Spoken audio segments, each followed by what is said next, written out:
Good morning. I arrived in Copenhagen several hours ago. I've just had a briefing on the state of the negotiations. I'd like to give you a brief report on where we stand and then make an announcement. First, let me thank Todd Stern and the terrific team representing the United States at this conference. Actually, they've been representing us ever since the beginning of the Obama administration over this past year. We appointed Todd Stern as our first ever special envoy for climate change because we understood that this is one of the most urgent global challenges of our time, and it demands a global solution.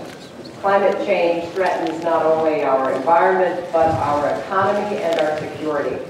This is an undeniable and unforgiving fact. So in addition to the robust actions that the Obama administration has taken at home, from the historic investment in clean energy included in the Recovery Act, to the new efficiency standards for cars, trucks, and appliances, we have pursued an unprecedented effort to engage partners around the world in the fight against climate change. And we've produced real results. President Obama launched the Major Economies Forum on Energy and Climate, which brought together key developed and developing countries. He also spearheaded an agreement, first among the G20 and then the Asian Pacific Economic Cooperation Nations, to phase out fossil fuel subsidies. And after a year of diplomacy, we have come to Copenhagen ready to take the steps necessary to achieve a comprehensive and operational new agreement that will provide a foundation for long-term, sustainable economic growth. Our U.S. delegation includes not just the President of the United States, but 6 members of his cabinet. We have now reached the critical juncture in these negotiations. I understand that the talks have been difficult.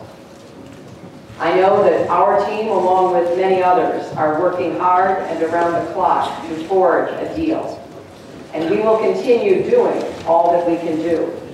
But the time is at hand for all countries to reach for common ground and take an historic step that we can all be proud of. There is a way forward based on a number of core elements: decisive national actions, an operational accord that internationalizes those actions, assistance for nations that are the most vulnerable and least prepared to meet the effects of climate change, and standards of transparency that provide credibility to the entire process. The world community should accept no less, and the United States is ready to embrace this path. First, we have announced our intention to cut our emissions in the range of 17% below 2005 levels in 2020, and ultimately in line with final climate and energy legislation. In light of the President's goals, the expected pathway in pending legislation would extend those cuts to 30% by 2025, 42% by 2030, and more than 80% by 2050.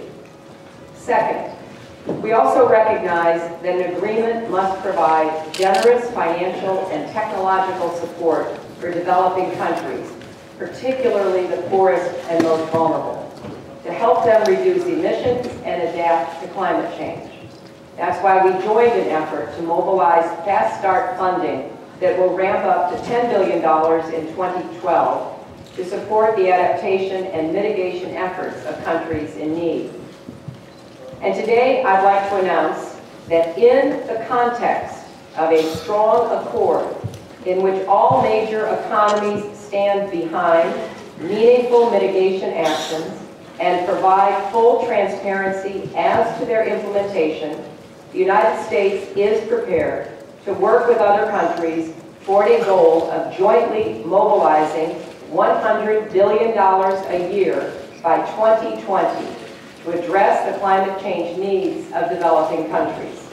We expect this funding will come from a wide variety of sources, public and private, bilateral and multilateral, including alternative sources of finance.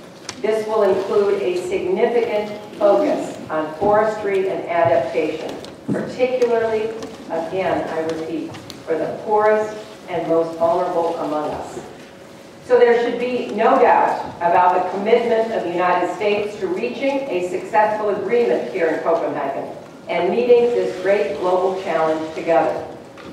But ultimately, this must be a common effort. We all know there are real challenges that remain in the hours left to these negotiations. And it is no secret that we have lost precious time in these past days. In the time we have left here, it can no longer be about us versus them. This group of nations pitted against that group. We all face the same challenge together. I have often quoted a Chinese proverb which says that when you are in a common boat, you have to cross the river peacefully together.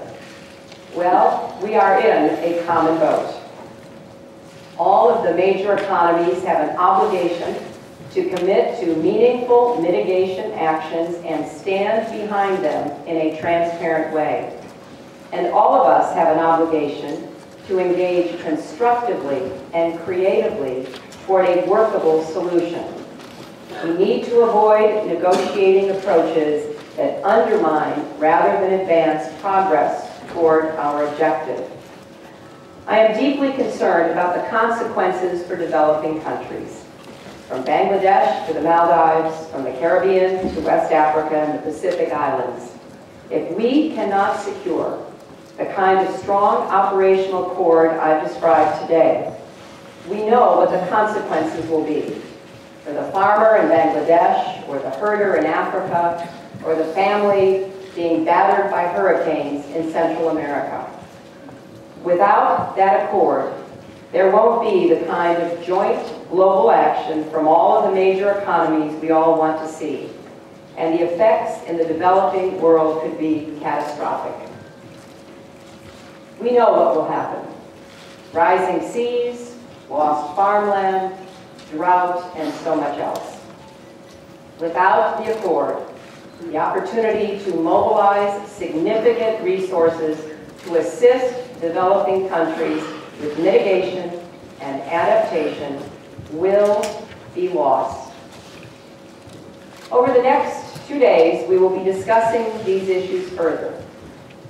This problem is not going away even when we leave Copenhagen, but neither is our resolve. We must try to overcome the obstacles that remain. We must not only seize this moment, but raise our oars together and row in the same direction toward our common destination and destiny. And the United States is ready to do our part. Thank you.